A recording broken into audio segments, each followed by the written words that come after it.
ये आकाशवाणी भोपाल है। कुछ ही पलों में होंगे प्रादेशिक समाचार। आकाशवाणी भोपाल से प्रस्तुत हैं प्रादेशिक समाचार।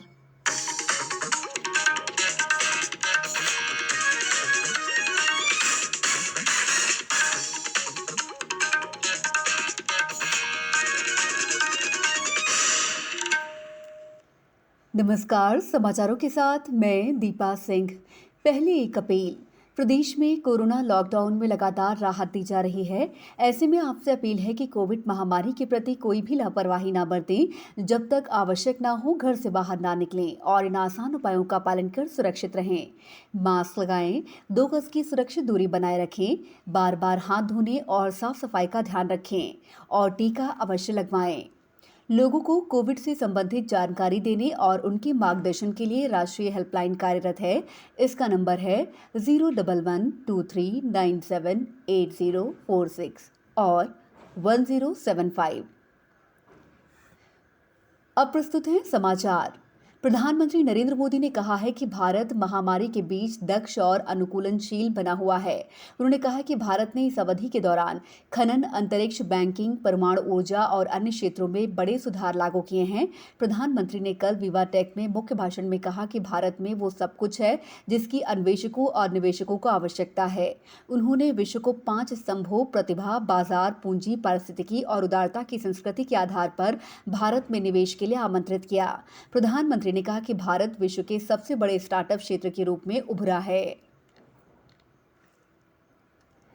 केंद्रीय मंत्रिमंडल ने आयुध निर्माणी बोर्ड और इससे संबंधित 41 फैक्ट्रियों को सार्वजनिक क्षेत्र रक्षा उपक्रम की तर्ज पर 7 कॉरपोरेट कंपनियों में पुनर्गठित करने की मंजूरी दे दी है। इस कदम का उद्देश्य इन 7 कंपनियों को अधिक स्वायत्तता देना और उनकी विश्वसनीयता बढ़ाना है।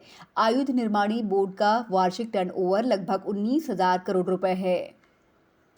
मुख्यमंत्री शिवराज सिंह चौहान ने कल नई दिल्ली में प्रधानमंत्री नरेंद्र मोदी और विभिन्न केंद्रीय मंत्रियों से मुलाकात की। उन्होंने प्रधानमंत्री को प्रदेश में कोरोना नियंत्रण को लेकर राज्य सरकार द्वारा अब तक किए गए प्रयासों के बारे में विस्तार से बताया। प्रधानमंत्री श्री मोदी ने केंद्र सरकार से हर संभव सहायता देने का आश्वासन दिया। प्रदेश में कोविड-19 संक्रमण के नए मरीजों की संख्या में लगातार गिरावट आ रही है। राज्य में कुल मरीजों की संख्या घटकर 3,273 रह गई है। राज्य में कल 160 नए मरीजों में संक्रमण की पुष्टि हुई है और 34 लोगों की मौत हुई है। इस दौरान 463 कोविड रोगी संक्रमण से स्वस्थ हुए। चिकित्सा शिक्षा मंत्री विश्वास सारंग ने मेडिकल, पैरामेडिकल और नर्सिंग कक्षाएं जुलाई से शुरू करने के निर्देश दिए हैं। श्री सारंग ने मध्य प्रदेश आयुर्विज्ञान विश्वविद्यालय को सभी परीक्षाएं और परीक्षा परिणाम समय सीमा में घोषित करने के लिए कहा। अभी ऑनलाइन कक्षाएं संचालित की जा रही हैं, जो जुलाई से ऑफलाइन हो जाएंगी। भारतीय दूरसंचार विनियामक प्राधिकरण ट्राई ने टीवी चैनल सेक्टर पोर्टल शुरू किया है। इस पोर्टल से उन लोगों को सुविधा होगी जिनके पास मोबाइल फोन नहीं है और वे टीवी चैनलों का चयन करने के लिए वेब ब्राउज़र का उपयोग करना चाहते हैं। जापान सरकार 23 जुलाई से शुरू हो रहे टोक्यो ओलंपिक में 10,000 दर्शकों की अनुमति पर निर्णय लेने के लिए विचार कर रही है। इससे पहले कोरोना के मामलों में कमी और प्रतिबंधों में छूट देने के साथ आयोजकों ने खेलों के दौरान किसी भी दर्शक की संभावनाओं पर इनकार कर दिया था। इससे टिकटों की बिक्री से वित्तीय प्रोत्साहन भी मिलेगा। टोक्यो ओलंपिक खेलों में 37 दिन शेष हैं। आकाशवाणी से जारी श्रृंखला में आज हम बात करेंगे भारत की शीर्ष महिला भारोत्तोलक मीराबाई चानू की। मीराबाई चानू का जन्म 8 अगस्त 1994 को मणिपुर के इंफॉल में हुआ था। वर्ष 2017 में 48 किलोग्राम वर्ग में विश्व चैंपियन बनने के बाद मीराबाई चानू सुर्खियों में आई। 2016 में रियो ओलंपिक में विफल होने के बाद 2017 में मीराबाई चानू ने वापसी की और न सिर्फ विश्व चैंपियन का खिताब जीता बल्कि 2018 के कॉमनवेल्थ खेलों में कुल 196 किलोग्राम भार उठाकर राष्ट्रीय रिकॉर्ड भी बनाया। अब कुछ समाचार संक्षेप में। देश में अब तक 26 करोड़ 55 लाख से अधिक कोविड के टीके लगाए गए हैं।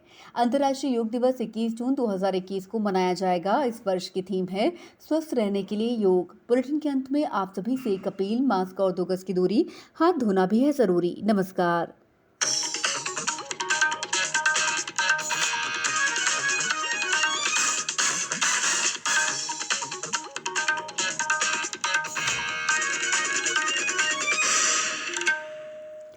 अभी आप सुन रहे थे आकाशवाणी भोपाल से प्रस्तुत प्रादेशिक समाचार। कृपया हमारे अगले प्रसारण की प्रतीक्षा कीजिए।